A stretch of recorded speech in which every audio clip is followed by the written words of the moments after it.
मसीयत की बुनियाद ही कफारा है, क्योंकि कलाम खुदा में लिखा हुआ है कि जितनों ने उसे कबूल किया, तो उसे कबूल करने का मतलब ये होता है उसके कफारे को कबूल करना कि वो मेरे गुनाहों के लिए मुआ, वो मेरे गुनाहों के लिए दफन हुआ और वो मेरे गुनाहों के लिए तीसरे रोज मुर्दों में से जी उठा। हालेलुया।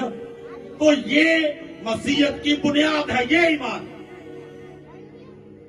तो जो ही कोई इस ईमान का इनकार करता है तो वो दायरे मसीयत से खारिज हो जाता है।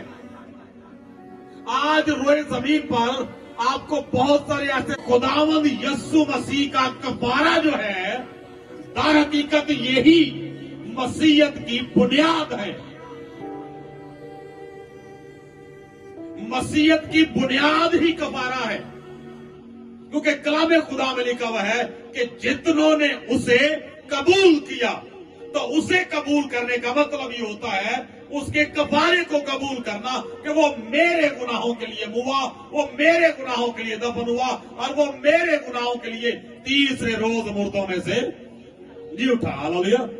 तो ये मसीयत की बुनियाद है, ये ईमान। मसीयत की बुनियाद ही कफारा है, क्योंकि कलाम खुदा में लिखा हुआ है कि जितनों ने उसे कबूल किया, तो उसे कबूल करने का मतलब ये होता है उसके कफारे को कबूल करना कि वो मेरे गुनाहों के लिए मुआ, वो मेरे गुनाहों के लिए दफन हुआ और वो मेरे गुनाहों के लिए तीसरे रोज मुर्दों में से जी उठा। हालेलुया। तो ये मसीयत की बुनियाद है, ये ईमान। तो जो ही कोई इस ईमान का इनकार करता है तो वो दायरे मसीयत से खारिज हो जाता है।